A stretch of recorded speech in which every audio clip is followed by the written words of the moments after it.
Hi, everybody. Welcome to ZealZaddy.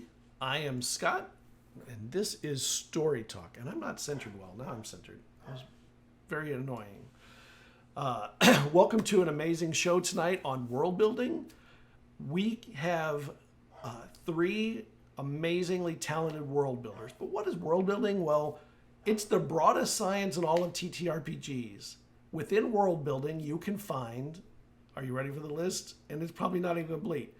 Geology, meteorology, geography, cartography, ecology, biology, archaeology, anthropology, mythology, civil engineering, architecture, aesthetics.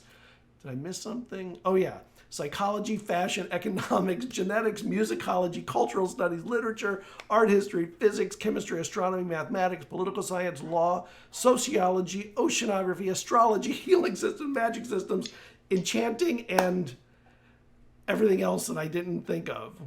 So never underestimate a high-level world builder and the minds that they have because they think of all of that and more.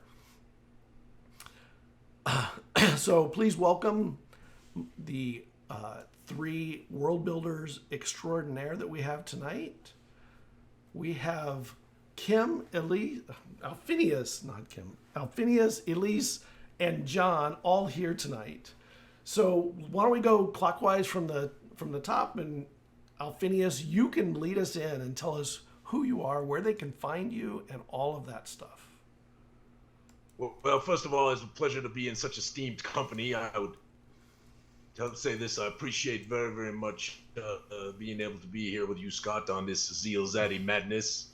And I am Alphinius Gooey, a wizard in the world of Zyalthay. But you can call me Kim because that's I don't really have a British accent, but you know, all that stuff you said. But we'll be Alphinius tonight because he's way more fun. Yes, and please forgive me for any of you who don't like the smell of cigar. Oh wait, you can't smell it, so it doesn't matter, right? But Ms. Goo doesn't like it, so we'll give it our best not to have it go into the house. Anyway, so we a number of crazy people got together in 2018 and started a company called Gooey Cube, and Gooey Cube, you know, I'm sure you've heard this, but the fastest way to $1 million in the game business. I haven't heard it. You know how to get there? Yeah. Start with $2 million and go into the game business. That's what. We began, went to Gen Con, and immediately ended up with COVID. All right. So this is the beginnings. Anyway, we have created a world called Zyalthay. And Zyalthay is a wonderful creation, and it is a marvelous place. And Gooey Cube is all about making game masters' lives easier while we make the tale, the execution of the tale, the accoutrements, everything better for the players. And that's what we do. But I'm incredibly proud of Zyalthay. I'm excited to share it with folks tonight and to hear all the other shares that are going to come from the rest of you all. So anyway, that is us, and it is a pleasure to be here, Scott. Thank you. All right, Elise. Good evening, everyone.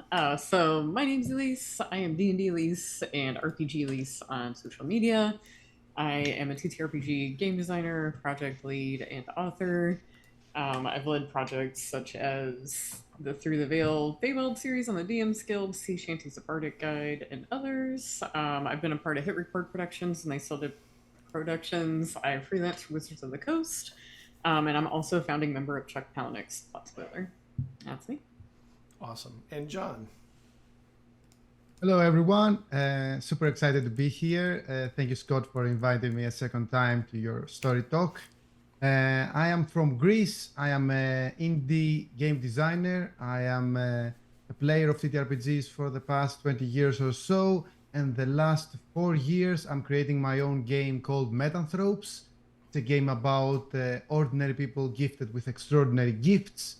And you can find my socials in /Legitamine, all Legitamine games. And my website is metanthropes.com. And yeah, it's 3:44 a.m. here in Greece. So bear with me if I'm not at my best right now. But I have my trusted tea and I'm in a good company. So let's roll. A quick reminder for those who are regulars to the show, and during the intermission we will be showing upcoming and currently running Kickstarters and other crowdfunding projects, but also some of the work by our world builders. We have a couple of slides of their amazing work for you to take a look at.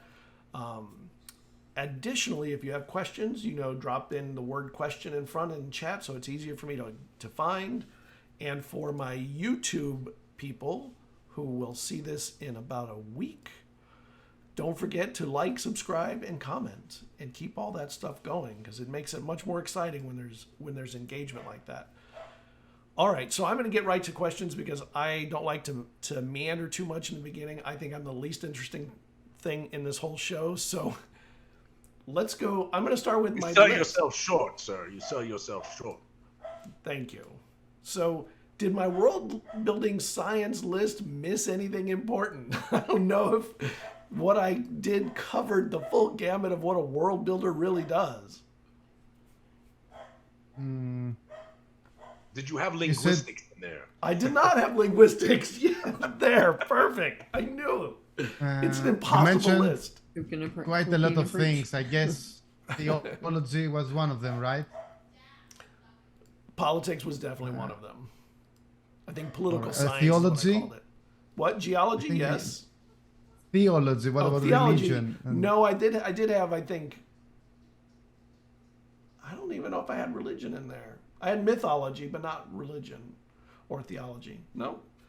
It's an impossible. Another one to add on the list.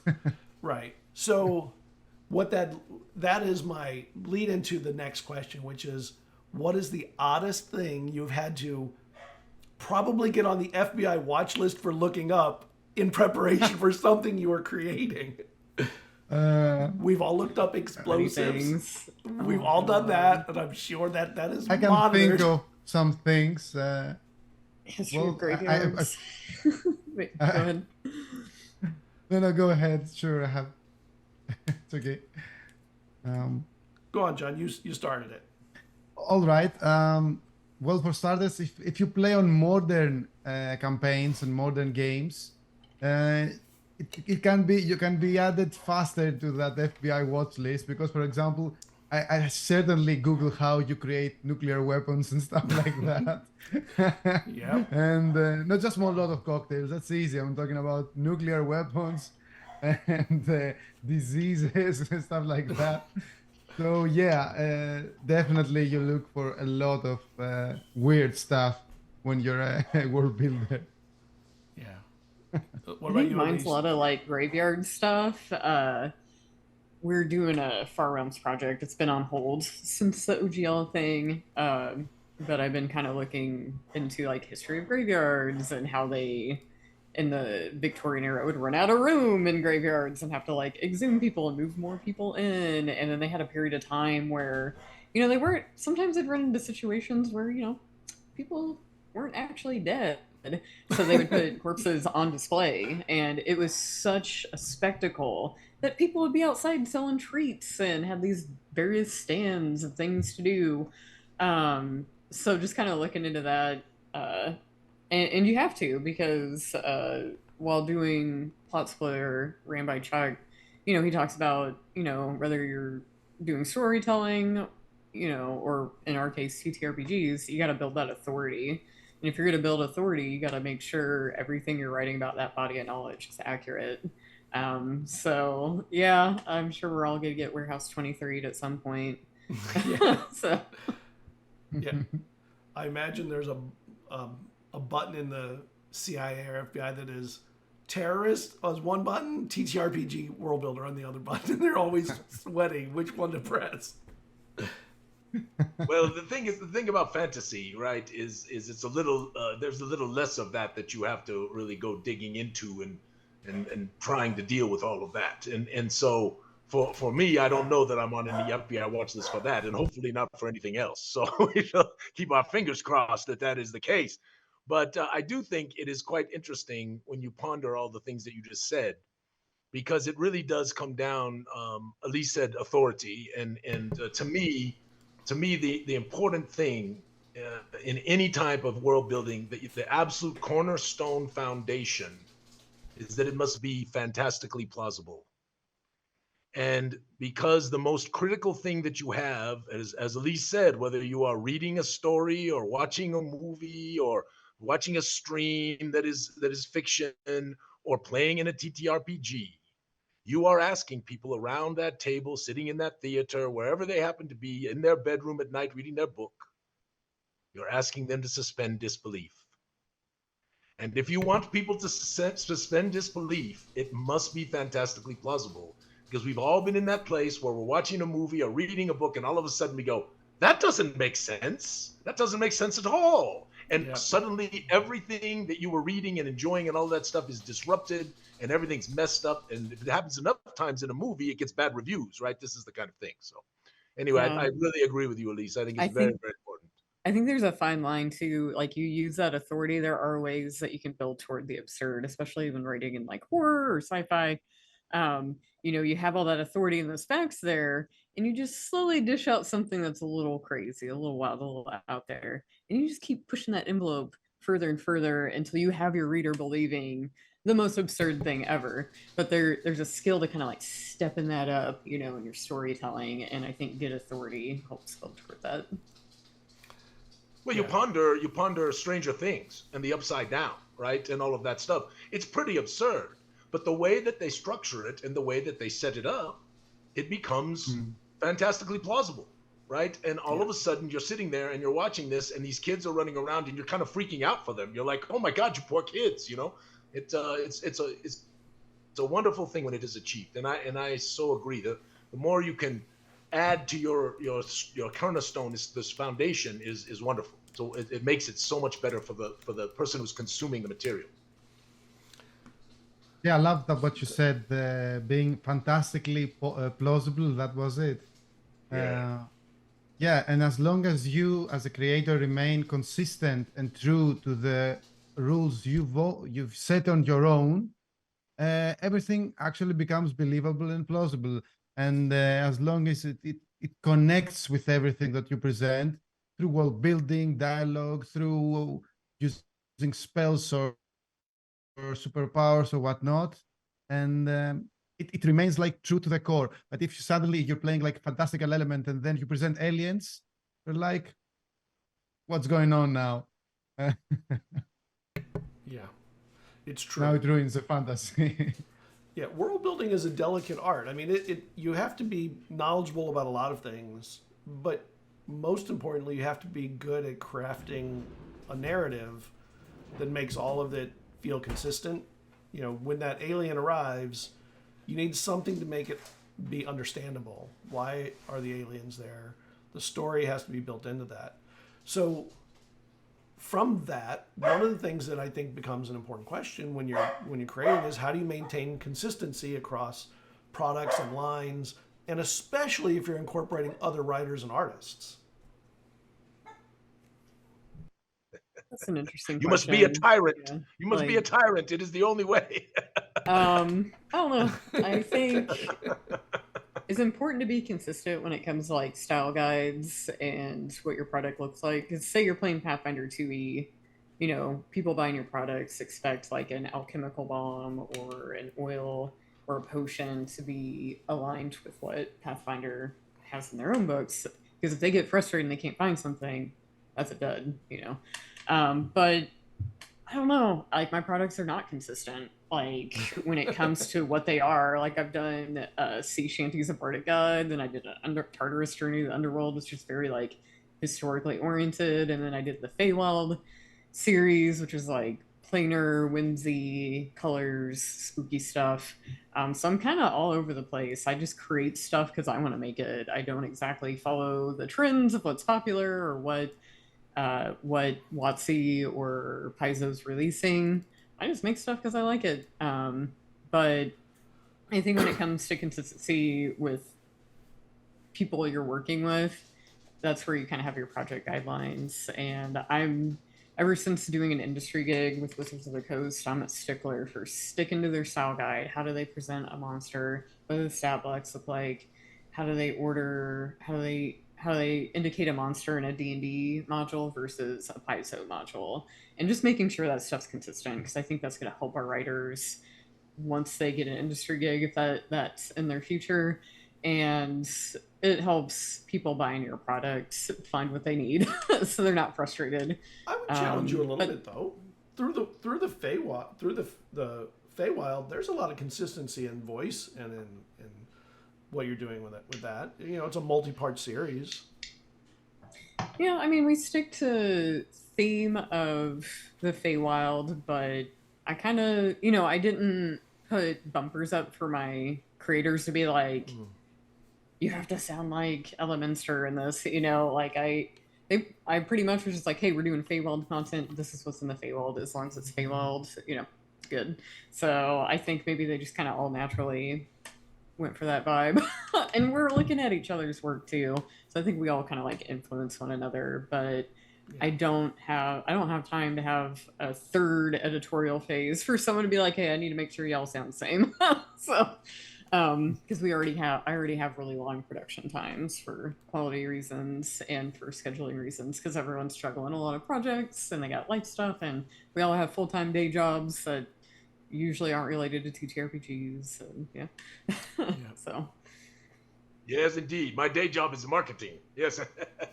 But I think for me, Scott, I am very much, I actually believe in, again, for fantastical plausibility, I think the importance of keeping, first of all, what Elise said is absolutely right. If you're doing stuff that is not mechanically accurate, if you're way out there and you're screwing things, this is a non-starter. It is a price of entry. You can't do it, okay?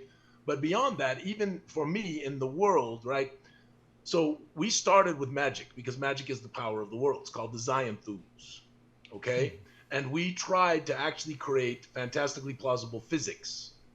All right, so what we have is everything in the world is held together by the Zionthus itself, and it is the releasing of the Zionthus, the stuff that comes out, that actually is the energy of the world, right? So this is all, we danced around this. This is deep nerd right now, so just bear with me, it'll have a point.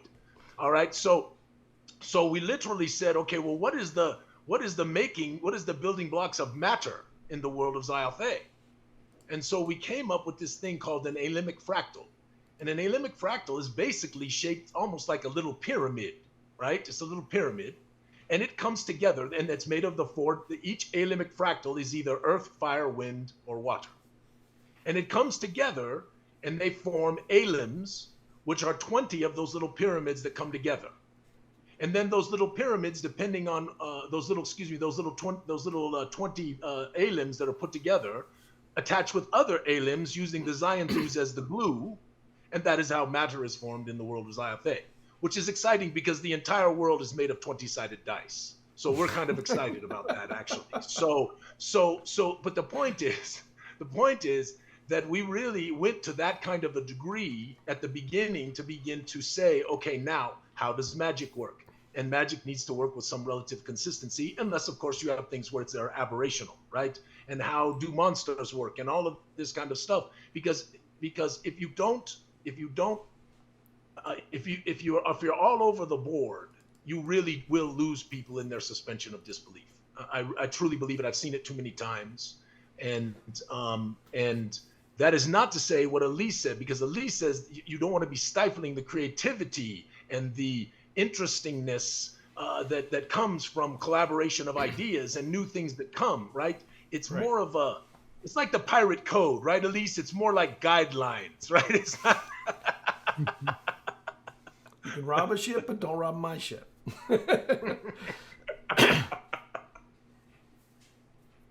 What about you, John? Well, as for me, I feel that tonight I'm here to learn as much as I am to contribute. I feel Elise and Alphinius have more to offer, especially when it comes to collaborating with other artists, because it's something that basically I haven't done. But I'm gonna give my, out of the box opinion, which is like, I would love if I had a chance to actually play with any other third-party artists or whatever that I'm gonna work with, whether that would be creative writers or they would be drawing pretty pictures or whatnot. So they will have a chance to see the product and the personality of the creator firsthand. And by playing, I think they will get a pretty definitive idea of the brand identity, I guess. And especially if they are already TTRPG players. And if they are not, it will be a very cool way to introduce them to what you do. And so they will differentiate from other type of games that they may be more familiar with. Yeah, what you're talking about though is onboarding writers and artists. So you would like to have a process, but you're in a very different category than the other two, than Alphinius and Elise, in that you have a different system, not only a different setting. So both of them work with existing systems and build off of that framework. So if that was your process for onboarding, which I imagine is more complicated for you because people don't come in with an understanding already of how to play. So what do the rest of you do to onboard artists and writers and collaborators, designers, what have you? You know, that's a process. I'm sure that you have a process. Yeah. I definitely do. And I have a project management background, so it has changed over time. So I do calls for creators now. Because you want to, there's a lot of interest. I'm very big with at least keeping a few seats open for most of my projects, with the exception of many supplements, to get new creators in so they can learn the ropes and start making their own stuff and spread their wings and all that good stuff. And onboarding, you're looking for talent, but you're also looking at how people treat each other online. So when I onboard, when I'm talking to people and getting involved in TTRPGs, I'm like, hey, keep your social media professional, keep your online presence professional. Because whether you're looking for a day job or a TTRPG gig with Paizo or small creations like what we do, we're kind of looking at that stuff because a lot of people are interested in getting their foot in the door. And I'll have 10 slots for a project and over 100 people submit for the project. So just having a good people skills is really important. And I have I'm lucky. I got such a chill group of creators and I want to keep that really chill. But also onboarding from a scheduling perspective has changed with time. So when I first started doing TTRPG projects, I kind of just onboarded everybody on at once. And I noticed once writing got done and we started hitting editing and art, a lot of people were dropping off because I'm like, we got other stuff going on. So I started doing a staggered approach to onboarding. So I onboard writers first. I do bring layout in early because layout people got very busy schedules. So I keep that in mind. And then once writing drafts are in, once we're approaching that time, I start onboarding artists and editors. So as soon as they join our team, they got stuff to work on. And that approach has been really good for me. I barely have any sort of dropouts outside of I got a family emergency, so taking that approach is really helpful. I lean a lot on social media. That's why I'm a little concerned about the changes of Twitter because I've used that. That's I get the most responses when I post on Twitter for calls for artists, editors, etc. So seeing how that unfolds and how that's going to impact new people getting into my projects is kind of a concern, but I'm expanding to Mastodon and Blue Sky, which I hope those start to take off. But that's kind of, other than that, I have a project guidelines that is ever growing. Sometimes there's changes made based on, I haven't ran into that situation before, so let's document it. But just providing a workspace for everyone to work on. We have a consistent Google Docs workspace for everybody. That consistency and that place for them to work that's free to use is really important too, especially for us small community creators. But that's kind of my process. So. And you, Alphinius? So my day job, when I really am Kim, right, is the advertising business and marketing. And in San Francisco, we grew a little agency up to a very big agency, from literally a garage with my wife and two other marvelous folks. And by the time we moved to Colorado and kind of stepped away from that, we were about 150 employees, and we had launched the Stagecoach funds with Wells Fargo. We launched the most expensive toothbrush in the world with Oral-B, and launched Salesforce GameMaster.com and Oracle and Jelly Belly and on and on. So for me, this production thing is kind of second hand because it's just second nature, because everything you do in the advertising business is everything you have to do in the publishing business. And what I had to change for me as a creative director was I had to change to open up, to be more flexible, because we do a very different thing with Gooey Cube. Most of our writers are either the couple of folks that work for us directly, either as contractors or as employees. Okay. Or they are members of our community. Many of them having never been published before in anything ever. We've literally had hundreds of our community members submit. We do a call for submissions for sections of our lore books and all of that stuff. It requires tremendous amounts of editing, production coordination, and all kinds of craziness to try to keep it all together. But I am thankful because our community is very respectful of the lore. And it's one of the things that I laid down pretty hard always with people, because for example, I'll just give you an example. In Xayathe, I didn't want a whole lot of creature races. I didn't want elephant people and walrus people and cat people and dog people. And even though gnolls exist in the world of Xayathe, of course they do, because they've existed for tradition. But I wanted to make Xayathe different in that regard. But I also wanted to give the flexibility for people to be able to play a person who was a rat, half rat or something like that. And so that's why we created this thing called the Blood Touch, which basically allows a player to be pretty much anything they want to be, without all of a sudden you as a game master or us as a game developer coming up with a bunch of new races and peoples and heritages and all of this kind of stuff.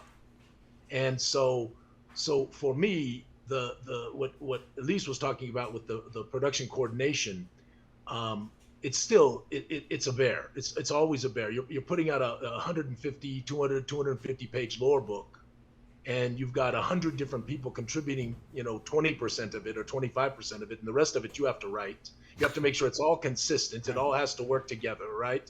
And by the way, just for everybody watching, pay your writers, compensate your people.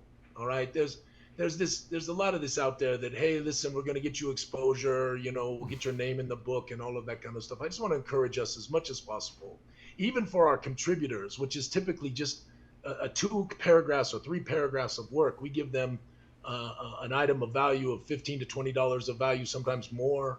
And then for all of our writers who do anything more than that, they're getting paid true money. And I just want to encourage folks to try to do that as much as possible. I know it's not always possible, especially for small creators. And I know there are people who are very willing. I've had quite a number of them come to me and say, I don't want to be paid. And I say, it's not acceptable, right? Yep. But I just want to encourage everyone for that. But Elise, you are so right. The coordination, I'll tell you this. Can I give you one more example? Because I want John to talk here. I'm gabbing a lot, so I don't want to get too gabbing. Okay. All right. So here's this one thing that I want you to hear. So we produce a lot of art. We employ a lot of artists. It's a tremendous amount of art. For anyone who has not seen it, oh my God. Thank you. Yeah, Scott, it is one of our objectives, right? Is to create immersiveness, right? And a picture is worth 1,000 words. But I work with artists all over the world: U.S., Canada, South Central America, Europe, Eastern and Western Europe, India, the Philippines, all over. There's language barriers. There's all kinds of things that come into play. And sometimes I will get a piece of artwork back that doesn't quite match the original description of what we wanted. And oftentimes we will, if the artwork is good enough, which it often is, we will change the writing to adapt to the art. Have you done that, Elise? All the time, because I'm telling you, people will think of better ideas than I have originally. I'm like, right. Oh no, that's better. Unleash the creative. Absolutely. Yeah, that's a powerful trait, by the way, with working with your collaborators, is respecting their vision enough to alter your vision to make theirs fit better, because they did a great job. That's a reward beyond the pay. A creative that knows you altered something you created because you love their piece. Magic. Yes. All right.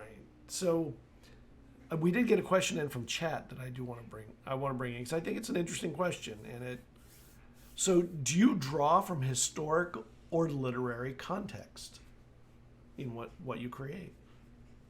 John, why don't we start with you, since you kind of started the other one, but didn't have a lot you needed to say because you had already said half of it. As I said, I'm here also to learn as much as I'm to contribute. That's an interesting question.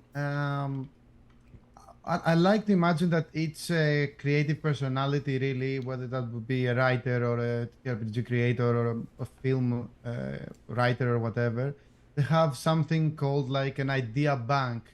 And when you're getting stumble into something interesting, whether that would be a scene from a movie or a description from a novella or some lines from a poem, I guess anything from any form of art, you basically store it to your idea bank, and at some point you will be able to withdraw it and use it to your TRPG adventures. So you could be drawing inspiration from anything literally context, but also from history itself, because there is a lot to draw from history. For example, J.R.R. Martin from the Song of Fire and Ice series has based most of his work from history. So did Tolkien and from mythology and many others. So as for me personally, of course, it's a mixture of both. I cannot claim for no way that I am a historian or anything like that. But I do a lot of research and draw a lot from ideas from there. For example, I wanted to play a story of Metanthropes that begins with the dawn of civilization into our world, into like real life world. So I started researching where did exactly civilization did start. It wasn't like ancient Greece or ancient Egypt. So how further back you can go. And Axel discovered like the civilizations of Mesopotamia in between the rivers Tigris and Euphrates, and about an ancient temple of called in the land of Anatolia, I think it's Turkey today, which is called Göbekli Tepe, which is actually very, very fascinating. It might enter your research to the conspiracy theories, but it is like it predates. It shouldn't be as advanced as we as archaeologists think as it is. So it brings to question if there were civilizations before that and even older, and you can mix up fiction with history and come up with your own ideas. And that's basically what I did. But I think everybody can do that and find the undiscovered corners of history and draw inspiration to add fiction to them and create something fulfilling for your players and your audience. Nice. That's wonderful, John. I could not agree more. I think that there's so much dancing that is out there, right? And then also, and I'm sure Elise would agree with this because she's worked with so many different creators on so many different projects. The tales do grow in the telling, as J.R.R. Tolkien said, right?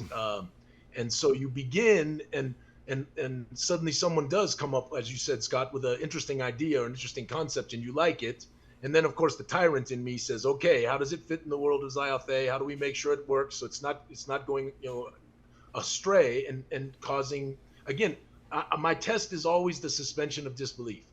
As long as I believe it's fantastically plausible and we can bring it in, I bring it in, right? And so that is wonderful. And there's so much inspiration that we can draw from so many things. I'm even running a home game right now based on the movie called The Quick and the Dead, where a bunch of adventurers come to a tavern and they get embroiled into a contest with a bunch of other adventuring companies trying to compete. And of course, they're killing each other. It's a horrible thing, but it's wonderful.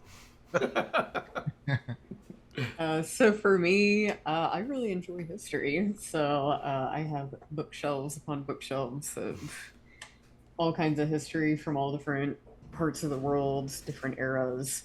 So a lot of my projects do turn into leisure history reading to study up and build authority.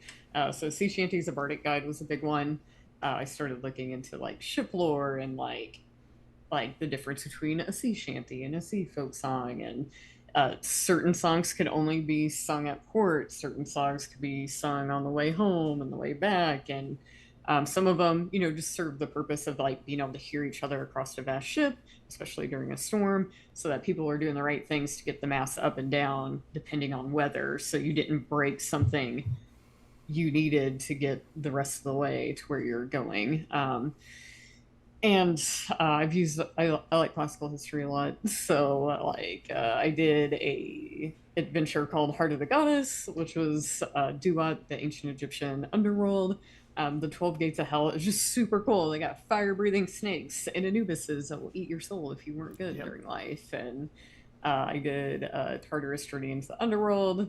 We all know about Tartarus and Hades and all that good stuff. There's just a lot of cool stuff from history you can use to build things.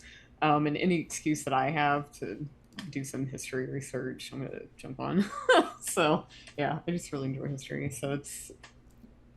I've definitely created projects because of that interest. Yeah, I think it's impossible to really do world building without drawing from, context that we can understand in the first place. And history is a great, teacher.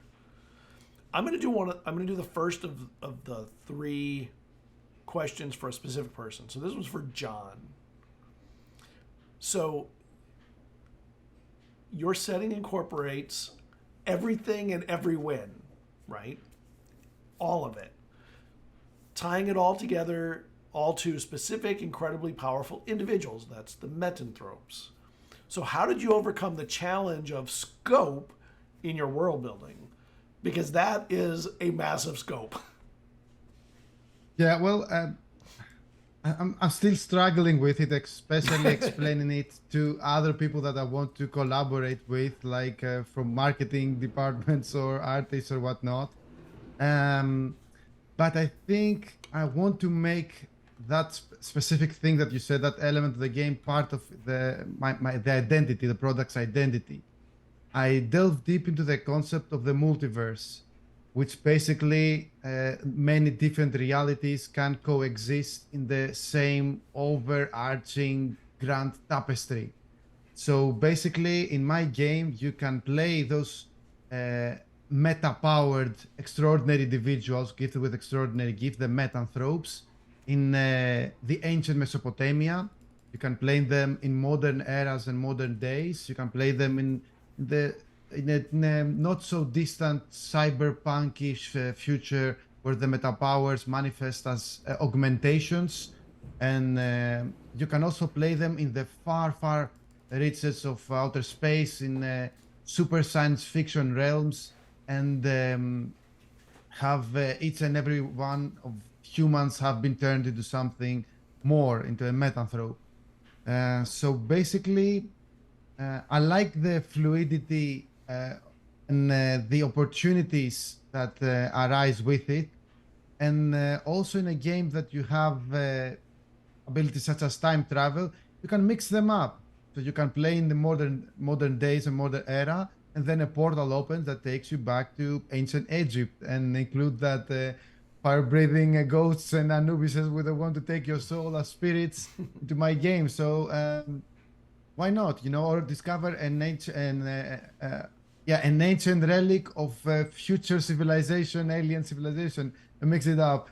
As long as you basically, it boils down to the table of the players playing, like the group playing, and the preparation that they will have with their narrator, aka their GM, before the game starts. And to combine it with what Alphinius said about the plausibility of the fantasy element. If they want to play a crime-solving story that takes place into modern times, you should stick to that. If they want to play something far wilder and crazier, it's okay. So the game itself offers content for different eras and different styles of play, and it boils down to the group of the players playing and the discussion that they have with each other and their narrator, which of these elements they want to incorporate into their story. Nice. That's so good, John. Thank you. Have you or have the three of you created a world building Bible for your worlds or anything where it becomes your base reference for anything or everything? I know Elise probably hasn't. I saw you shaking your head, but I also suspect I feel like that would be a book in itself. Oh, what book was Right. that? There's like there's like a couple of Forgotten Realms books that are just like die-hard lore books. Like I feel like that's a project in itself. Me, I'm such a big proponent of allowing creator freedom because I know me as an artist, as a writer, I create stuff better with not a lot of people breathing down my neck. So I kind of do the same for my creators. So and with DM's Guild, you have that freedom to not have to stick in the lore bumpers. But if you're working for Paizo, you're working for Alapsi, that's a place where you do need to stick to the lore and you do need to ride within the bumpers because they have a bigger audience. and 40 or 50 years of history. Yeah. But I guess if I was gonna plan like a huge multi-volume 20 level campaign and everything was tightly integrated, it's just the time that it takes to make that happen. We already have huge production times. So yeah, I just don't. It's a time thing. Does Alphinius Goo have a Bible? Well, yes, we have some things. We have the established lore of how the Xanthus works, right? So how magic works and how energy is in the world and all of that stuff, because it doesn't work. Physics in our world are not the same as physics in the world of Xayathe, and we wanted to establish that, right? And we have a history that plays very, very importantly into the current time because we are fantastically we are post-apocalyptic magic, not post-apocalyptic technology. So the Ethernic Empire had this tremendous ability in magical aptitudes, and they did all kinds of amazing things that can no longer be done because of the corruption of magic, which is a longer story which you don't need to hear. But it's important for the understanding of someone who's creating for us that they have to live within that place, because if they don't live within that place, then the world of Xayathe begins to change. And so I think for me, because we do have a defined world, we're a little more probably like Elise was speaking to Paizo or Wizards or whomever, because Xayathe is more important than me. It's more important than the creators. It's more important than anyone that it remain true to what the tenets of Xayathe.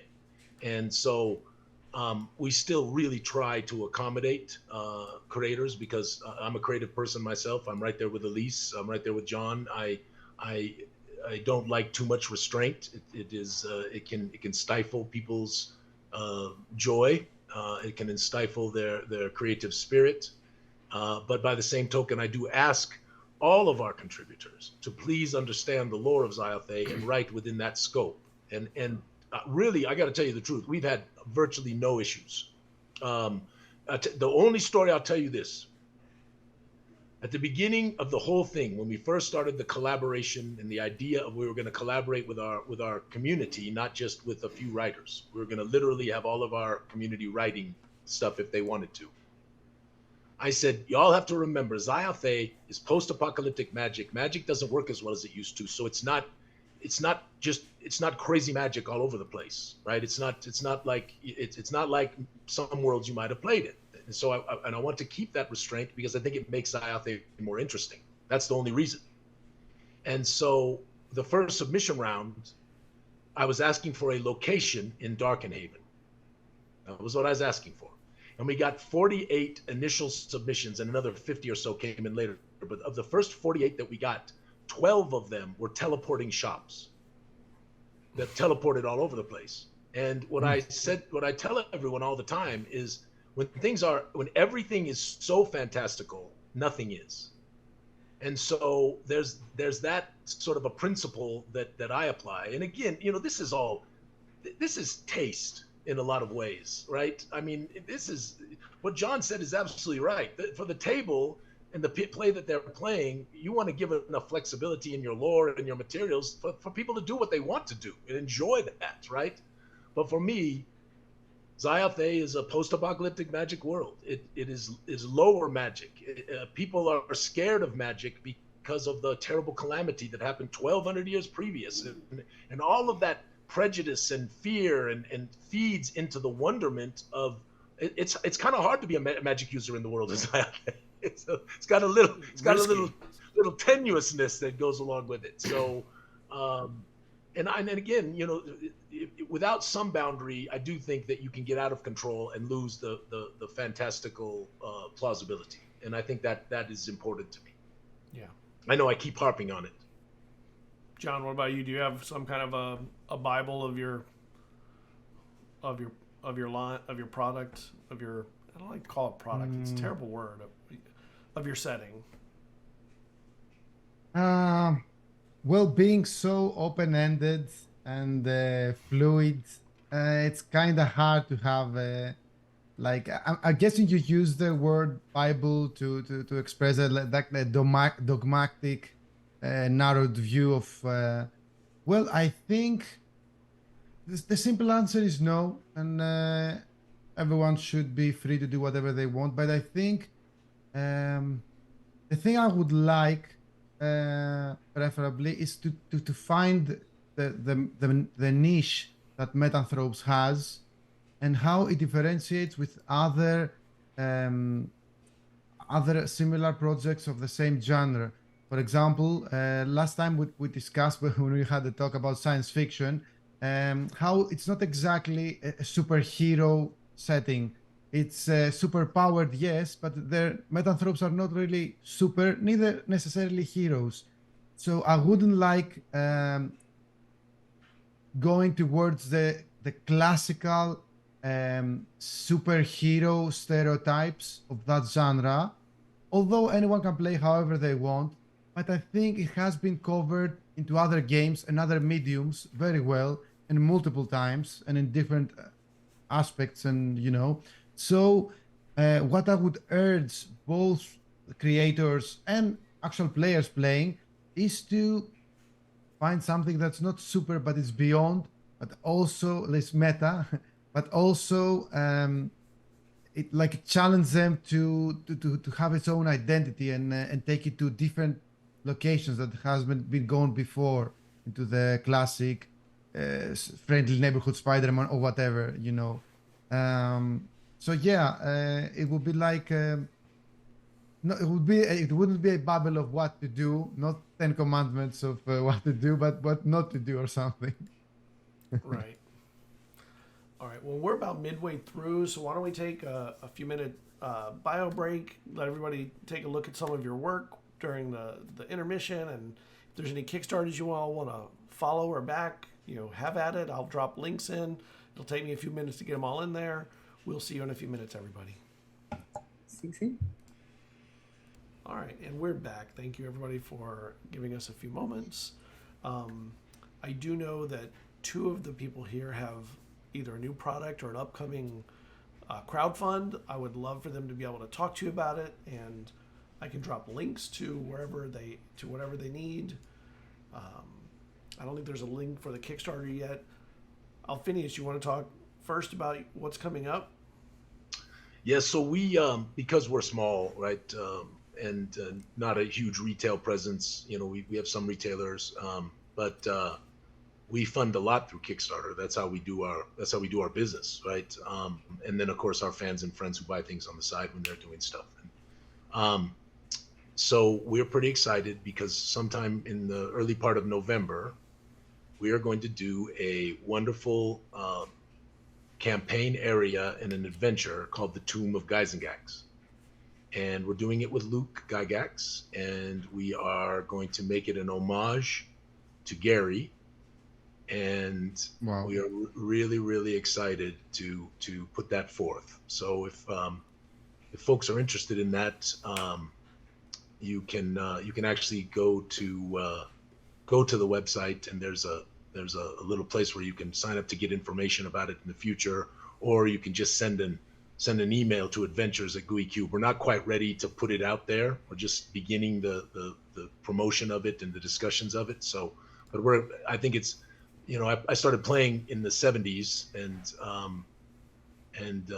it was Gary Gygax was everything, right? And not to take away from some of the other creators that did amazing things. Dave Arneson was amazing. I still have a copy of the first fantasy campaign, which is in a plastic bag that Dave Arneson wrote, and I remember the Blue Knight and all of that stuff. Anyway, all of those wonderful first creators that were there and changed the world in a lot of ways. But we're really excited to do this. It's going to have a lot of Easter eggs in there and all kinds of some lampoony stuff and fun things that'll nod back to the earlier days of Dungeons and Dragons and potentially other things as well. We'll see how it transpires, but I'm pretty excited about it. Cool. I'm very excited to see it. I can't wait for it to go live. Let me know beforehand, and I'll promote the heck out of as much as I can. At least you have something coming up too. I do. And sorry for distractions. My kid's like popping popcorn in the background. I'm like, you better not leave that in here peeping. Sorry. You better share. That's what I'm thinking. You need to get a little share. I know, right? But anyway, so my upcoming release is Badass Bombs. So I'm designing mini supplements for Pathfinder Infinite. Now that I moved over to Pathfinder, there's just so many awesome gaps to fill, and I get to create things I just never could do on the DM's Guild because a million other people made content for it. So my first one was Peculiar Potions, just potions you can use in Pathfinder 2e. Badass Bombs is alchemical bombs that can be used by the Alchemist class. And I have some other mini supplements in the pipeline. I'm going to be doing like the oils that can rub in armor that have cool effects. I'll do one on alchemical food, which would be really cool. Because I'm a huge fan of a supplement on the DM's Guild called the Brewer's Bible that has a lot of Lucius Haseo. There's the popcorn. Sorry, popcorn's ready. Now I'm hungry. But anyway, I really like the Brewer's Bible on the DM's Guild. It has like wines and beers that have all these cool little short magical or interesting effects in game. I use it all the time as a DM. Really enjoy that product. So I'm kind of excited to, kind of create some of my own beverages and food that does cool little magical things. So I'll have mini supplements just kind of slowly coming out. We will have a follow-up for Through the Veil, but it will be released on Pathfinder Infinite thanks to the OGL situation. It will be a Cthulhu, Lovecraft style theme setting, but one of the ways we're going to challenge ourselves and make this product a little different is we're not going to use mental health as a mechanic. So we're going to find other spooky things that can happen to you in game that still have that scary, spooky feeling without getting mental health involved. Because we were doing early development when this is originally for DM's Guild, we did have some creators concerned about that, and I listened to those creators, and we have added this challenge to this production. But we're going to start writing this winter, so you won't see anything come out for a year plus for this one. So, but we are getting the wheels turning for another trilogy. A lot of the same creators are jumping on the Pathfinder 2 train, so you're going to see a lot of the same artists and writers, etc.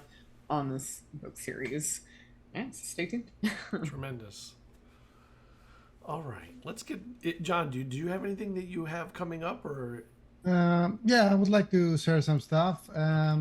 Right now, you can find everything about the game, all the game's content at the website metanthropes.com, and there you can unlock the content by being active in the community and posting and participating in events and collecting badges through the website's gamification, or you can directly access the content at our Patreon page, which is patreon.com/legitamine, like dopamine but legit.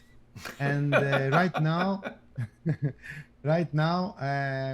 me and my brother are working on our Foundry VTT module and system, So, and it's going splendidly. We have already played tested it with some other communities, and the feedback has been pretty amazing, I must say. And we are very satisfied where this is going. It's going to be a really groundbreaking system and module for Foundry VTT.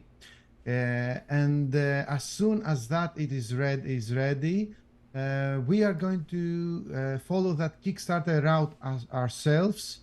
So it's going to happen within 2024 for sure. Hopefully the first quarter of that year, and by the end of 2023, we're gonna open our first online store, our e-shop. We're gonna sell content and stories and server hosting possibilities and capabilities for Foundry VTT. So yeah, that's for our announcements for now. Awesome. Stay tuned. Yeah, no problem. So, what is one of your proudest pieces of world building? Not like an adventure, but world building. Because I think we all do some things every now and then we're like, wow, that is really different and feels really amazing. I think the most like challenging and interesting kind of world building piece was doing one of my adventures for the Feywild series. I was trying to incorporate a dream state into the game. And I had to reach out to the community a lot to ask questions of like, you know, especially if you're lucid dreaming or you're dreaming, what are those little clues in the dream that key you into like, oh, I'm dreaming right now. You know, maybe the shadows don't fall right. Maybe there's multiple seasons outside, or, you know, your dog that's a beagle is a chihuahua, you know, just finding out those little clues and then figuring out a way to like subtly drop those clues in the game and until the players can figure out, you know, A, something's going on, and B, figure out they're in a dream state before the big reveal happens, like you would in storytelling. So I think that was like some of the most fun games to play test, and the players had a lot of fun. And again, like we learned in Chuck's Plot spoiler, it's just like you slowly slipping things in to build up to the absurd, you know, kind of getting people up on the roller coaster before they dip down kind of deal to figure out what's really going on. So Yeah. definitely one of the more challenging and more fun kind of world building situations I've been in. So. Cool. Either of the two of you, any proud world building moments, things you created? I guess we both had. So yeah, Alphinius, you can go first if you want. Oh, what are you buying you time? This is what camera Mandy does to me. She says, "Vamp for time." Okay, I'm never at the loss for words. I think Gabby, you know. Well, Zayaf, I'm incredibly proud of the world, right? I mean, you know, Ed Greenwood is my hero. I bought Waterdeep in the North, and somewhere in 1980 something. I don't remember when it came out exactly, but it was only a few weeks after it came out that I bought it, and it was such a leap forward in terms of our concepts of world building, right? And played in Forgotten Realms for quite a number of years. It became my Forgotten Realms over time, which is a lot of the genesis of Zayaf came from that. But I'm really proud of something that I will share. So the tale always grows in the telling, and I had this idea in the Gloomport, which is this massive cavern beneath Darkenhaven, the city where the ports of the city are. And it's an homage to Skullport, even though I always thought Skullport didn't make sense to me because I could never figure out how come the good guys could never figure out how to get in there, just the bad guys. My suspension of disbelief was affected. Anyway, so the Gloomport is a little more mundane in that regard. You just sail in a hole, right? You just go in. But they have trade that comes from the Underdelve. And there's this massive passage called the Farthen Deep Passage, where caravans come from cities in the Zayandun, okay, which we call the Underdelve. And the problem with that passage is that other things can come up that passage as well, right? That probably the city would not want to have running around their streets, even if it is the Gloomport and it's kind of shady, right? Yeah. So I came up with this idea because Gen Con had been very helpful to us. They got us into Entrepreneurs Row in 2019 when we probably shouldn't have gotten into, and Megan has been wonderful, and I got to know Peter pretty well, and I just really appreciate them very much.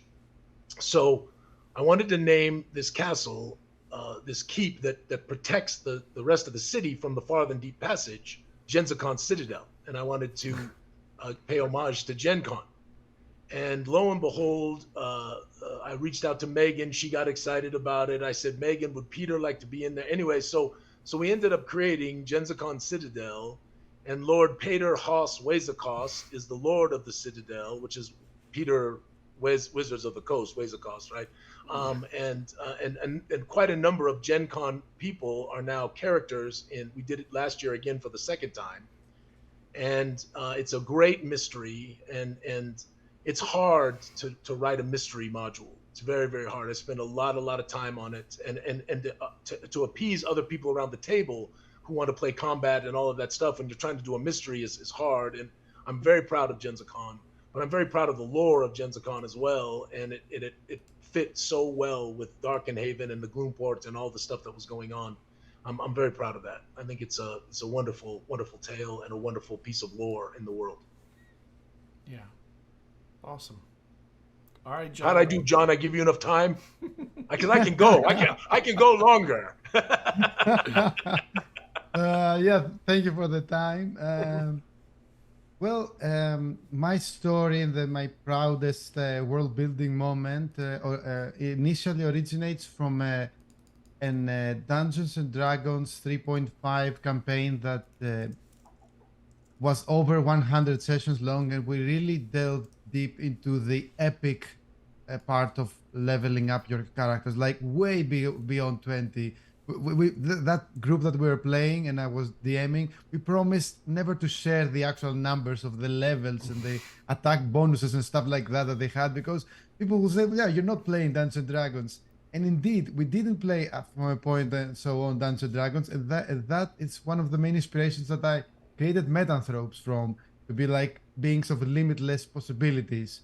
So, and the question when I start telling about this tale, most people ask me is, hey, if your characters are so powerful, what they could possibly go up against? And I started creating this idea of threats that exist as multiversal threats that threaten different timelines altogether, and they could threaten the very fabric of existence, not just your existence but every other existence. And then the idea of a city came, a city, or it could be an opera house or a room, doesn't really, it's a theoretical location. It's a location outside of space and time, whereas the greatest heroes of every era will go meet and coordinate their like a bastion of defense that exists outside space and time against that omni threat, like omniversal threat. And whilst inside, what they would do basically is run simulations, aka like simulated different realities, like phantom timelines, basically, of what we could do to basically change the outcome of absolute annihilation. And they would go through it over and over and over, because the threat level would be so high that they would need to run like endless simulations. And I'm talking about the greatest minds of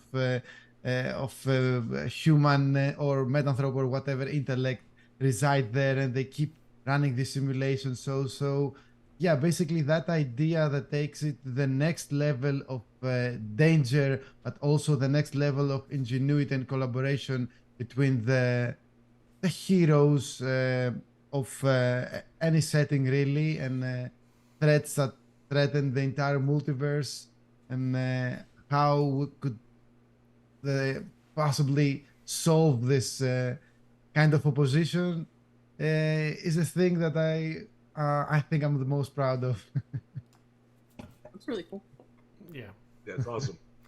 I'm going to do the second of the 3 individual questions. This one's for Elise. And I think you're the only one here who could answer it. I think it's interesting. So from writing for so many others, what are some world building tools or process or knowledges you've incorporated into your own projects that you found incredibly useful and valuable and made you a better world builder? Yeah. So I think maybe not from a world building perspective, from like a group project perspective, doing collaborations on hit record, we just always heard the mantra of like we make stuff better together. And I was used to working with big groups, so I felt really comfortable when my first project was enormous for Through the Veil, Tales of the Feywild. And I have longer production times because we're all looking at each other's work. We're all trying to lift each other up. We got people who've been veteran doing this longer than I have, to people who are brand new, and everywhere in between, kind of helping one another out. So I feel like that's where hit records really played a large role. I also do royalty splits. I'm a single parent. I'm not rich. So I feel like hit record, royalty splits is the most fair way to pay people. And everyone gets to see what that royalty rate is up front. They know what they're signing up for. And everyone gets a cut of the pie. And I think that's a fair approach, in my opinion. But anyway, I'm hearing feedback really bad all of a sudden with me talking. Yeah, I did hear some. I'm gonna pull up. Did something change? Because I'm hearing myself. Oh, not anymore. No. Okay, sorry. And then I think the other thing that comes in is I joined Plot Spoiler as a founding member. It's ran by Chuck Palahniuk, who's one of my favorite authors since high school, actually, to just improve my storytelling in general. Because I come from a heavy technical writing, APA style research article writing background. And I read a lot of nonfiction. So I used to read a lot of fiction, but I read more nonfiction than fiction. So I felt like that's something I needed to work on. And Plot Spoiler is minimalist writing style. But a lot of the rules that we learn, like submerging the eye, or not just saying it was a tall man, we explain what is tall about them, and in a way without using the word tall, so that the reader can make that conclusion themselves, for example. So as I'm learning this stuff and trying to become a better writer, I'm also passing this along to my creators, because I got to do editorial, I got to review writing. So I'm kind of passing on some of those nuggets I'm learning to others so that they can be better at explaining their worlds and storytelling in a way that's engaging. How to build tension, how to lay out clues, how to build up to the absurd, how to establish authority. These are a lot of things from workshop that we're working on that I pass along. And I think it does add to the world building because, all storytelling, there's different, I guess, recipes to get to the end product, and kind of learning those storytelling basics helps you work that recipe in a way that's interesting to your audiences and you're creating something new. So that's my very roundabout way of answering that. So There was a lot in that. There was a lot of details. Yeah, it's just I've had so many different kinds of experiences, so and it all affects what I do. So yeah, and you benefited from that. That's fantastic. A lot, yes. So what do the three of you expect from, and this is a really odd one, your cartographers and your cartography? Because world building, maps are an important part of it, especially in TTRPGs. Only National Geographic and TTRPG people hire cartographers. Well, I'm kind of a map freak, so I love maps, and I think we spend far too much money on our maps than we should. I think if we actually had a corporate overseer, we would probably be getting a lot of grief for how much money we spend on the maps. But I find them to be incredibly important. And again, I'm very much into immersive experiences, and that's why the artwork, that's why the portraits of the NPCs, all of that stuff that we do. And so I work with a number of different very, very good map makers, and I don't know, Scott, I think you've seen some of our stuff. You know what I'm talking about. Yeah, your maps are beautiful. Thank you. Yeah, they've got a wonderful, fantastical quality to them. We've got world maps, and we did go old school, right? We didn't do just dots on the map, right? We did little castles and little villages and you know little accoutrements all over the place, and I think it just enhances the experience when you lay that map down in front of a bunch of players, right? And of course for the game master it helps spur their imaginations as well. And so I'm very proud of the map work that we do. And I will tell you also, there's another secret that is not really a secret, but many times we're creating the maps at the same time we're creating the lore books, and I give a lot of freedom to our cartographers to add little things here and there, and I tell them, don't worry about it, we'll write to it. Whatever you put in there, right? We have a loose discussion about sort of these things that we want there, and then and then they write back and say, well, what about this here? What about that there? And I'm like, do it, just do it. We'll figure it out. And so it helps. It helps the creative process. So I love maps. Either of the other? The two? So with me, for Through the Veil, Tales of the Feywild, I reached out to an artist I thought was really talented, which was Demille from Demille's Wondrous Works. Yep. And was like, hey, I really like your style of maps. I think they fit that Feywild theme really well. Would you be interested in being an art lead? And I think maps is one of those places where I do want consistency of look and feel. Because I don't know, I kind of have like the Ridley Scott approach when it comes to my books, like he does with his movies. He's an artist, and so like I'm also an artist. I just don't publish my art, but I like stuff to be really beautiful and artistic, eye-catching, whether it's art or photography. So having a good art lead with an interesting style is important. So I felt like in that volume, all the cartographers, for the most part, were able to emulate that style, but still have a unique flair that was to them. And I felt like most of the maps had a pretty consistent look and feel. I know a lot of industry gigs will be like, you have, a half page or a 1 page map allowance. I don't have that allowance. I've never had anyone ever create a crazy amount of maps, but we did have, a few adventures that had more maps than others in the adventure series, and I think it did work, and it made sense for what it was. But yeah, that's kind of my approach to it. I get a photography lead. So, John, do you use maps in Metanthropes? I don't remember seeing any when I was looking through any of it. Yeah, I think maps play a super important role to any fantasy story, but when it comes to a setting that primarily is based around modern eras, quite difficult to add maps. When I was creating world building basically for fantasy stories, maps of any location had the specific importance, their cultural history and whatnot behind them. But now, besides like using map of the New York City or the world globe, the map of the globe, or maybe you can, I think with Metanthropes you can go to 2 different routes. First would be maps of alternate history.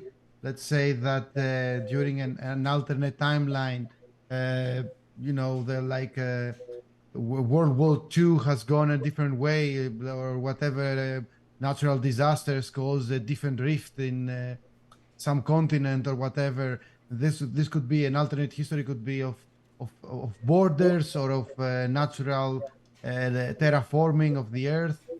Or the other route that you can go to my game and map making would be through mapping the different dimensions that my game has. Oh, yeah. For example, but it could be proven quite a challenge. For example, I do have an astral dimension, which is very similar to the astral plane that we all know from different mediums, including Dungeons and Dragons, which is the realm of dreams, fiction, and imagination. But how do you exactly map something that's so vague and something so based on consciousness, but in landscapes of imagination instead of actual geographical locations, or like have a quantum dimension? How could you possibly map something that's goes as such. But there is a challenge which I haven't yet crossed, but I do find interesting. The easy answer to how do you map that is obvious. You become a fourth dimensional being, and then you Of course. map it from that perspective. That's all. Super, You yeah. will see like an auto map generator every time it goes quantum. It generates something new at any given moment. Right. Do you use any tools to manage your world building? Like, I know some of you use a world anvil or anything. Like, do you have a set of tools that are your background setup, the behind the scenes? Like I mentioned earlier, I'm a huge user of Google Docs. It's free. And I'm also kind of old school. Us too, Elise. Us too. Us too. I'm also like a 3.5 D&D player, so from the pencil and paper days. So as a writer, I still carry, especially because a workshop, they're like, take a notebook with you everywhere. You never know when you'll have time to write, or you'll come up an idea while you're in the DMV line at San Antonio. You know, like that's a million miles long. So, you know, if you see me out in town, I always have a notebook with me. Me too. And I'll be out on a patio somewhere writing down ideas. But yeah, I don't use anything really complex. I've been on projects that use Kanban boards such as Trello, which I don't mind participating in because that's a tool that works for that creator. Yeah, it's visual. But yeah, nothing too fancy. Like if you looked inside my notebooks, they're such a disorganized chaos mess to anyone who's not me looking at them. They're like, I didn't get anything done. But It's just like looking into your mind. it's to me. Well, yeah. Once they're on paper, it's okay. So. Okay. Or digital paper, Google Docs. Yeah, Google Docs. For all of you out there who are trying to coordinate different groups of people and collaborative stuff, I haven't found anything better, Elise, either. Because people can comment, they can edit, it's a great tool. If you do not use it and you are trying to world build and you're collaborating with a group, make a Google Doc and start there. It will help you. Yeah. Yeah, I use it for most stuff too. Mm-hmm. What about you, John? Any tools in particular? Nothing besides good old Excel sheets and Word documents and pen and paper notes, but I will take that note of Alphinius said about Google Docs and start using them. Yeah, because they're like Excel sheets, but public, and other people can contribute and use them as well, right? Yes, and you can restrict who gets them too, so you don't have to share it with the world. You can share it with certain groups, and they're. Elise knows better than I, but we use them in the agency as well, right? It's a very, very good collaborative tool. And if somebody needs a Word document or something, they can export it out into Word for themselves. They can export it out into Excel for themselves if they need it, but without affecting everybody else's version that is in Google Docs. So I find it really useful. It also has great forms, which the Office suite does not have. The forms are great for casting calls or information collection when you're trying to figure out maybe interest by people and things. So it's a terrific set of tools. Mailing lists, yeah, I like the fun forms. So are there any? Okay, let's get to some of the fun stuff. A monster that you're proud of making, that you find so exciting because it's so unlike everything else, or a villain, because everybody's created cool monsters. Who hasn't? Or villains. In the case of John, villains, because I don't know if they're monsters or if they're all they are. villains. You have extra dimensional, you have extraterrestrial, you have there you go. kaiju type of monsters. Yeah. You can many monsters to choose from. Oh yeah. Well, really, the list is endless, but especially if you include like my D&D days but yeah, I would like to just one off the top of my head. It's an extraterrestrial entity, which basically appeared on planet Earth somewhere on Antarctica, and through teleportation or something, and suddenly the whole globe began turning colder and colder, and the temperature would drop, and all the world's governments were like, "What's going on? Why is the world changing? The global temperature is dropping lower and lower." And then it's basically a psychic entity that exists originates from a planet that's extremely cold.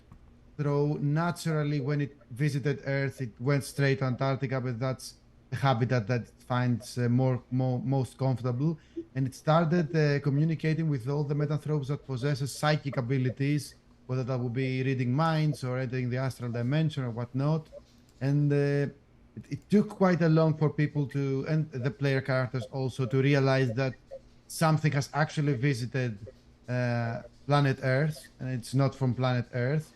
And at first it was from the actual globe changing and the world turning colder, and then from like tsunamis rising or some whatnot, and then through psychic communication.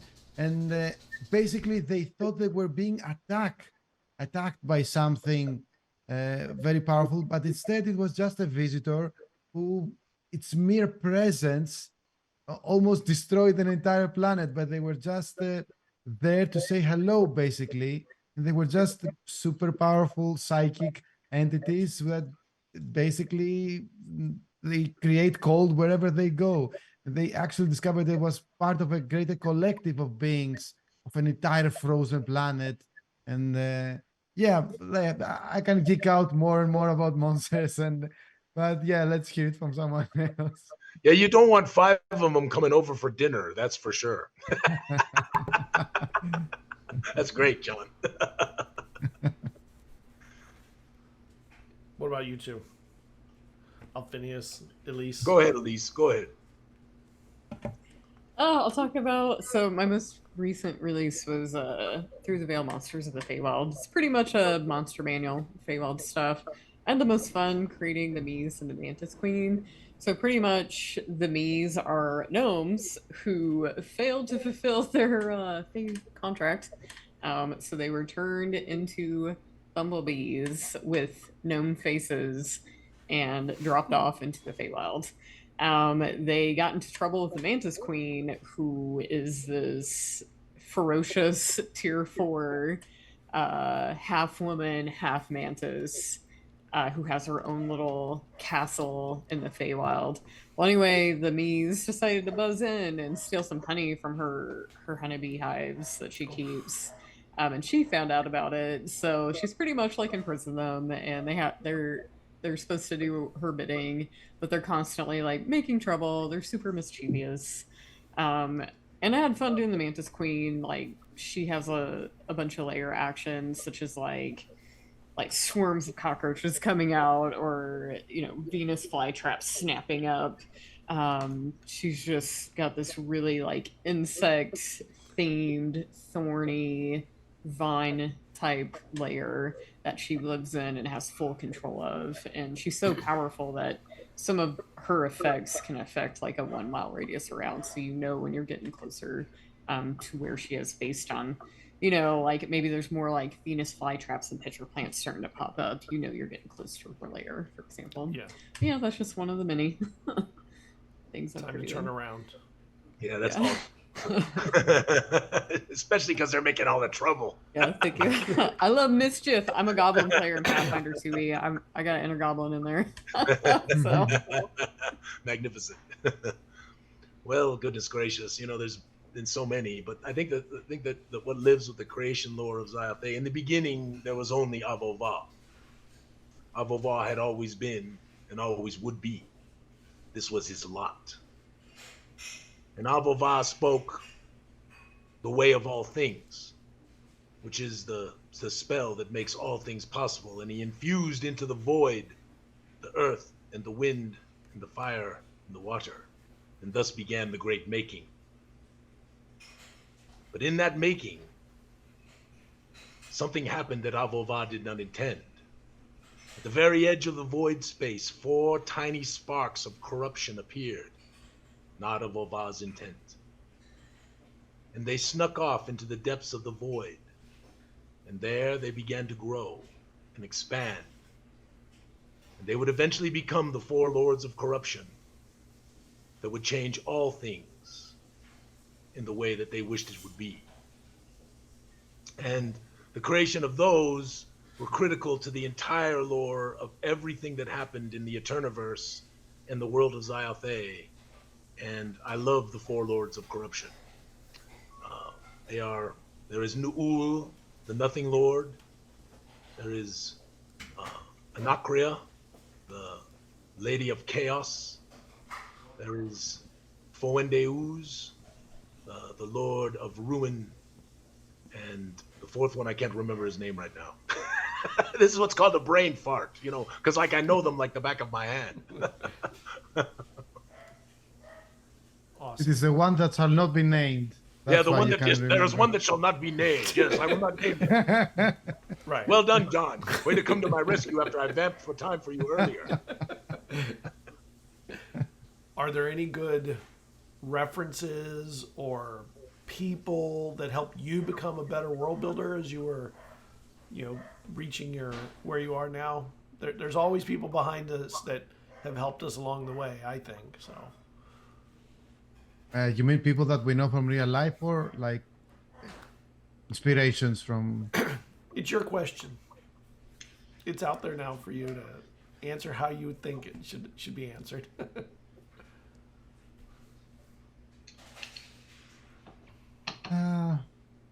I suppose I can go first with this one. I think, of course, each of us, I'm guessing, will have many people that have influenced us, especially people that we don't know that are somewhere out there. and references. It's not necessarily only people. Like there are books that I've read and books you've probably read. Yeah. That are good references, or you know, what Well, have you. specifically for Metanthropes and the different impact that I want it to have to the genre that I'm going for, I will name one person, Alan Moore. Specifically, Alan Moore. I would like for Metanthropes to have the same impact to the superhero TTRPG genre that Alan Moore, through his graphic novel, especially Watchmen, did to the superhero genre of the comics medium. Yeah. Specifically, I've seen lots and lots of his interviews about the landscapes of imagination, and his very shamanistic approach to storytelling and actually meta concepts that he includes to many of his works. And yeah, he has been a major influence in the world building and writing three-dimensional characters with not just the good guy, the bad guy, and characters which are basically in the gray zone, and it's into the eye of the beholder, which each people see them. Yeah, I could go on and on, but I think It's that's a good one. Yeah, it's a good one. Yeah, like I'm a big fan of Neil Gaiman. I think that Neil Gaiman's storytelling is tremendous. World Same building, era, yes. You know. Yeah, I'm also a huge fan, but I had to choose just one for this question. Yeah. I also have a couple. So when it just comes to people showing me about community publishing and showing me the ropes of game design, Michael Watt invited me to my first project, Undermount in the Lost Chambers. He's very talented. Check out his stuff. Alan Tucker's another big project lead. Who I still do projects with both of them. We're on each other's projects most of the time. Did you work on Apocalypse with Alan Tucker? I was going to, but I wasn't happy with my contribution, so I ended up pulling it because I was just like, everyone's making all this great stuff, and I was like, mine's not good enough, so I pulled it. So it was probably great, Elise. It was probably great. We're always our harshest critics, you know. I'm picky, yeah. But I am, like, he just released a side quest for Pathfinder 2e. I am a part of that project. But yeah, they're really awesome presence in the community. They're really positive people. When it comes to outside the TTRPG world, like Ridley Scott's my create stuff hero. He everyone knows him for Alien, but I really like his historical dramas. Like he's done Gladiator, Kingdom of Heaven are some of my favorite movies, Exodus. But I really like his collaboration style. He is open. Like if an actor or writer is like, "Hey, can I at least just try this?" He's like, "Yeah, sure, let's try it." Then we're gonna look at the screen and we're gonna talk about it together. And sometimes the actor's like, "Yeah, you're right," or Ridley's like, oh yeah, that actually works. Let's do it, you know. And I really like that approach to things of like, you know what, like let's try it and see, and then we'll make a decision on moving forward. Um, and Ridley is known for not only pushing the boundaries on what you can do with film, but he's known for creating beautiful cinematography. Like he's an artist first, so his stuff is just gorgeous, it's cinematic. If you think about some of the scenes in Gladiator, I think a lot of them are really iconic. You see them in memes, you see them all over the internet, but they're beautifully shot. So I kind of want a similar experience with my books. Like I want my books to be beautifully laid out, have beautiful art. I want them to be like an immersive experience for people. And that's part of why I take so much time on production. Like some people are like, oh, you have a long production time. But I'm here to put out quality, beautiful books that all of us can be proud of, not to just chug out stuff really quick to make money. Like we're not here to make money. We're here to do stuff because we love it. We want to create beautiful stuff together. So that's one of my big like creative heroes out there is Mr. Ridley Scott. Yeah, we pull references from all over. So, well, Gladiator was magnificent, but I remember watching Alien on the 70 millimeter screen at the North Point Theater in San Francisco when it first came out. Awesome. And watching people run from the theater screaming. That's amazing. I love it. You know, you did a good movie if you get a reaction from the audience. Like, yeah, no, when they're running from the theater, at least. Yeah. It's crazy. So Chuck is notorious for making people like pass out during his short story readings, and one of the things that he's encouraged us to do in workshop, which I need to do here in my area, is to read your short stories in public to figure out what kind of response do you get. Are people laughing when they're supposed to laugh? Are they fainting? Are they like, you know, like getting that reaction and using that reaction like, that kind of dudded. Let's go back to the writing table. Let's fix that. But I don't know. I feel like, you know, if you're getting an audience reaction like it's 20th century music, you know, you're doing something right, because that happened too back in the day when 20th century music came out. It was so jarring. It like caused people to like have fights in the auditorium and stuff. I don't want to start fights or anything, but you know, I feel like you're really doing it right if you're getting a powerful response from your audience. So yeah, that's cool you brought that up. I really enjoy that tidbit. Yeah. Well, for me, Scott, it's a journey. So I'm a writer. I can't draw to save my life. I wish I could, but I can't.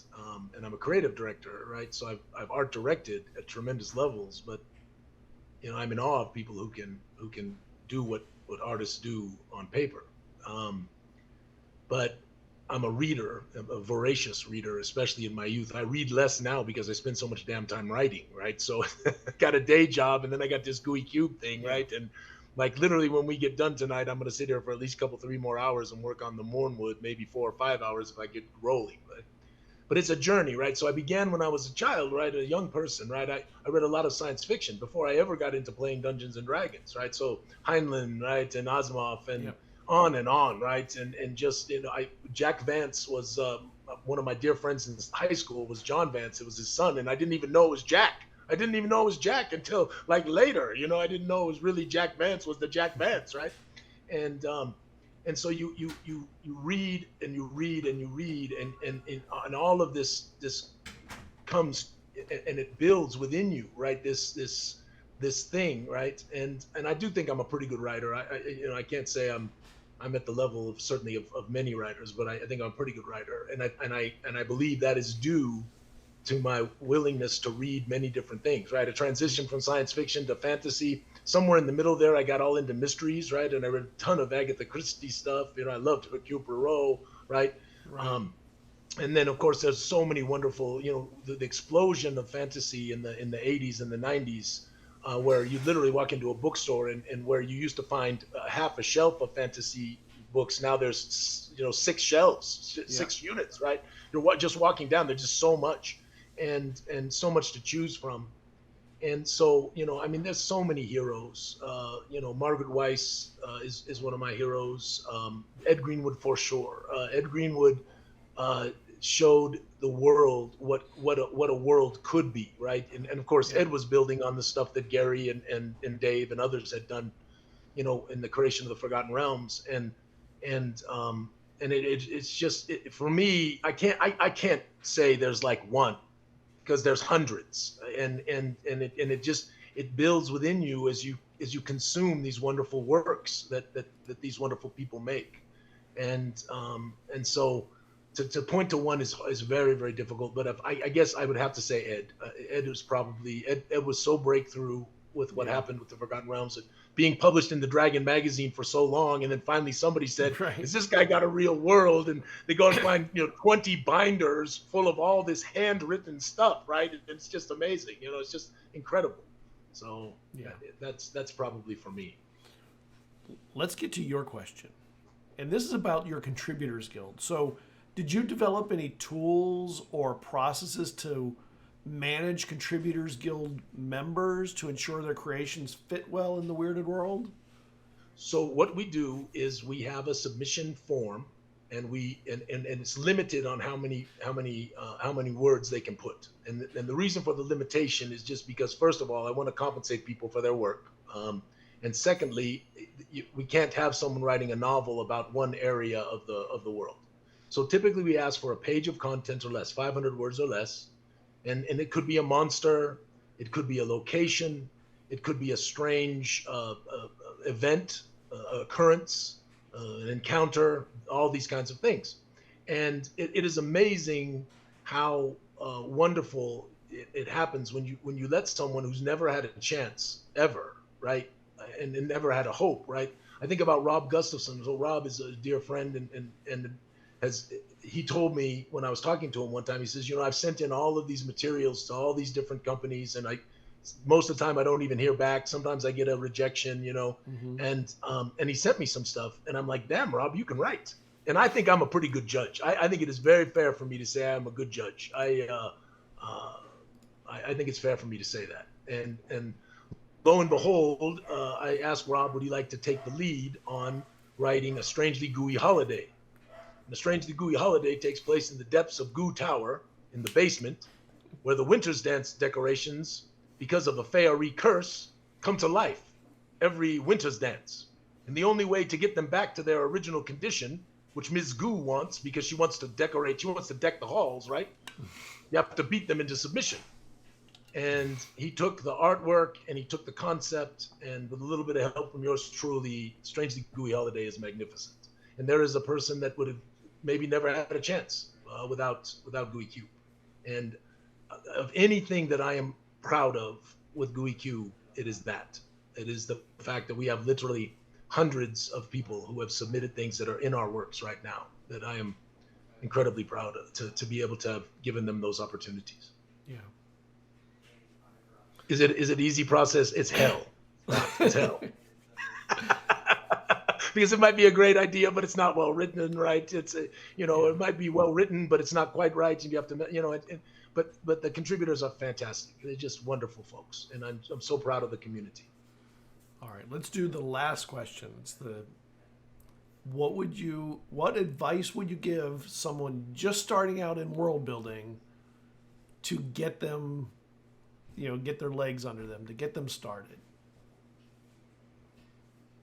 I have like a whole TED talk on this. I do a whole panel, like a one panel on this. Oh, there's so much wow. stuff. I'll drop a link in chat because I did a nerd night panel for this actually. But yeah, I guess some of like the key items, kind of like I said earlier, like know the style guide. If they don't have one available, don't be afraid to like email and see if they have one. Like I emailed Paizo when I joined Pathfinder Infinite. They're like, we don't have one yet. Time's a thing. But it doesn't hurt to try. Like I said earlier, keep your social media professional. Find out what groups are making content. Like when I started Pathfinder Infinite, the first thing I did is get on social media and be like, so what groups are making content together? And just kind of getting involved with those folks. I found infinite possibilities, and it's a really great, tight-knit group of people. They're all super helpful.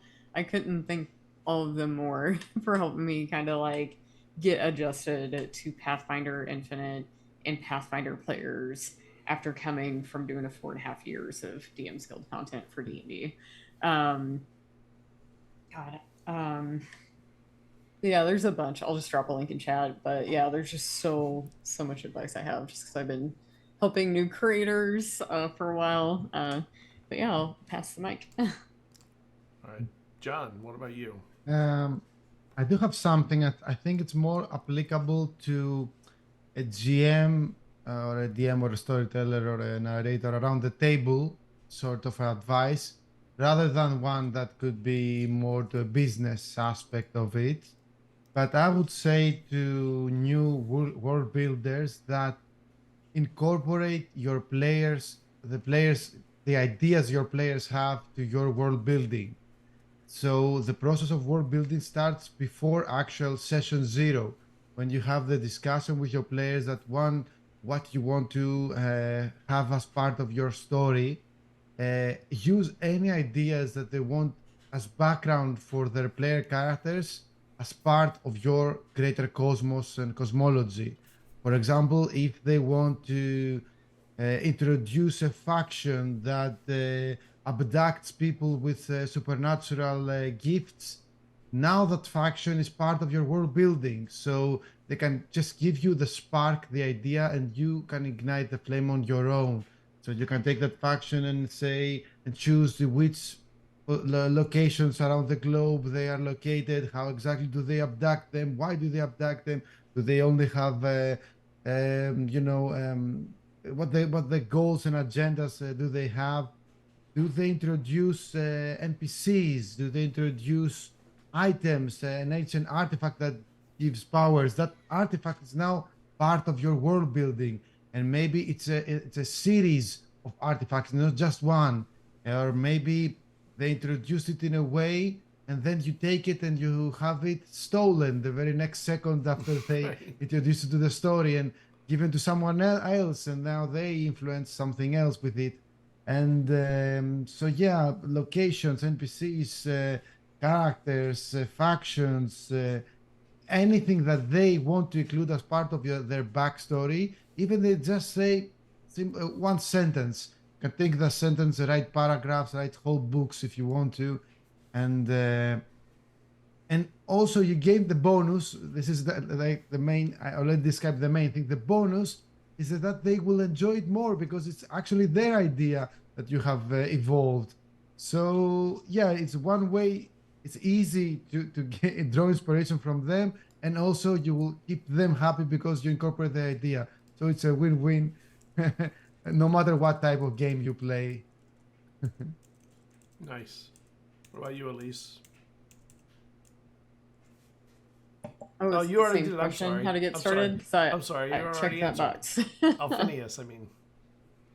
So, John, thus was the genesis of the Contributors Guild, right? There you are, right there. So, now again, have I mentioned that I believe it's very important to be fantastically plausible? Have I said that earlier? Yep. I would tell you at the beginning of all things, ask why. What is the why? It is a very, for me, it is the cornerstone of all world building. If there is a magic item, why does it exist? If there is a monster, where did it come from?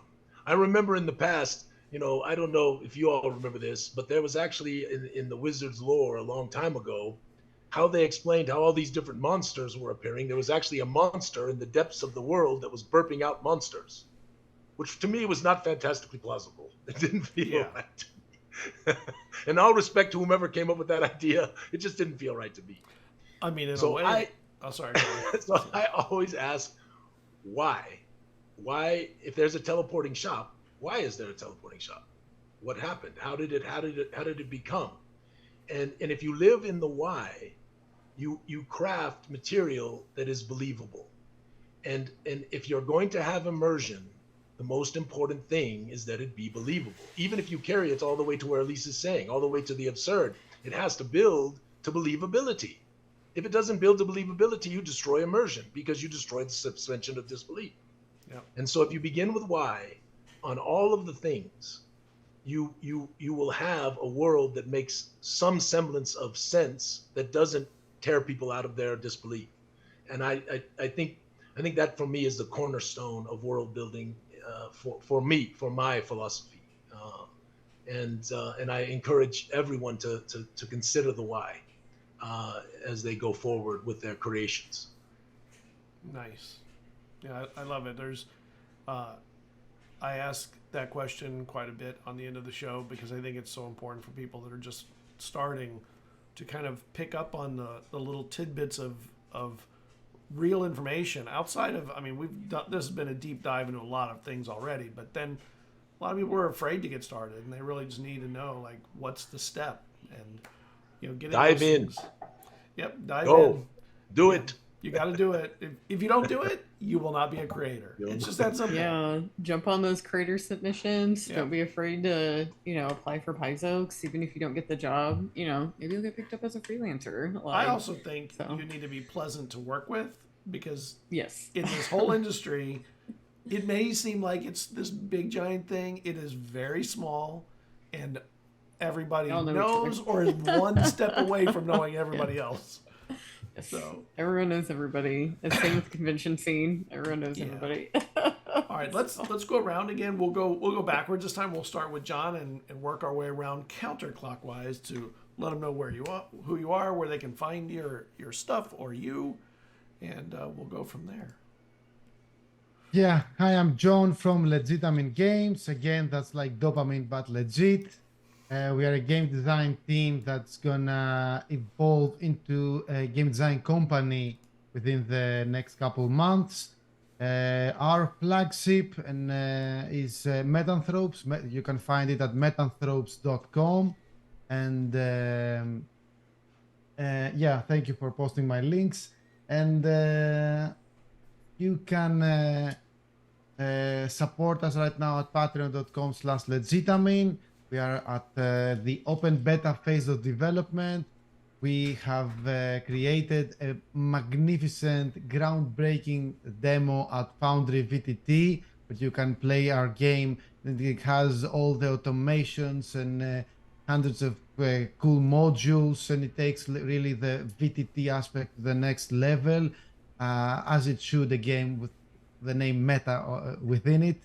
And yeah, within this the upcoming year, within this year, before the 23 ends, we're gonna open up our eShop, and within 24 we're gonna have our Kickstarter campaign, where you can join the fun and be part of this endeavor. Wonderful. All right, Elise. Hey everyone, so I'm Elise. You can find me on Blue Sky, Mastodon, and what used to be Twitter, at D&D Elise or at RPG Elise.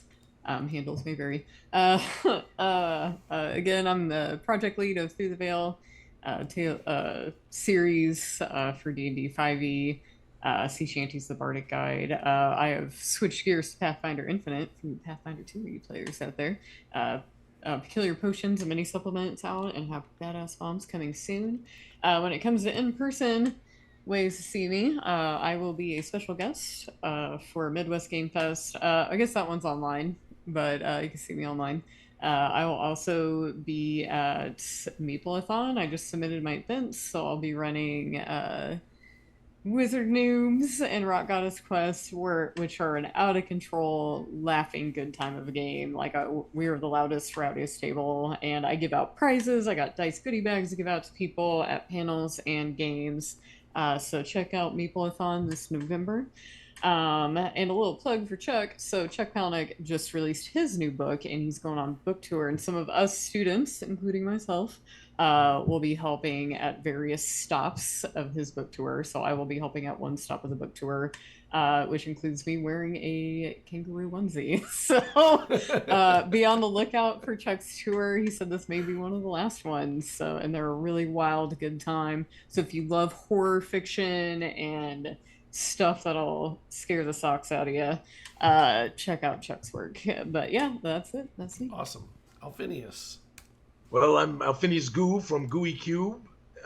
Alphinius Goo from Gooey Cube, and we make immersive experience adventures in a wonderful world for the 5th edition of Dungeons and Dragons. And I am very thankful that they backed off of what they were doing, because it was going to have to be a very different situation if they did not. But we are excited to continue to move the path that we are moving on, this gooey path that we're walking, if you want to check us out at gooeycube.com. We also have a wonderful Facebook group called the Gooey GameMaster's Den of Enlightenment, which is filled with wonderful, creative people. And I know it's a wonderful name, but it's really hard to remember. That's a darn good name. I like that. That's fun. Thank you, thank you, Elise. And we would love to have you come join us and see what we're doing and see if you like the direction and see if maybe you wanted to contribute something to us in the future, and we'll do our best to accommodate that if we can. And it was really a pleasure, John, Elise, really wonderful to be on here. Likewise, yeah. Yes, it was wonderful. Thank And you Scott, so thank you. No, thank you. Really, truly, you both are magnificent, and Scott, of course, you are fantastic too. So what a wonderful time. Thank you. I love talking to creators in this industry. I think there's so many interesting things to learn from each other, to explore new worlds. I mean, this is like film creation except for games, you know. So we all work collaboratively. We need to know each other. We need to know each other's strengths and how to, you know, help each other rise and do more and do better. Keep this golden age of TTRPGs on its tracks, you know, for as long as we can possibly make it stay. I am Scott. This is ZealZaddy and StoryTalk, where every picture tells a story. I hope you heard some amazingly good stories tonight, because I know I did. Thank you, and we'll see you in 2 weeks, actually. We'll see you in 2 weeks. Take care, everybody. Bye. Bye, everyone. Good night. Bye-bye. Bye bye.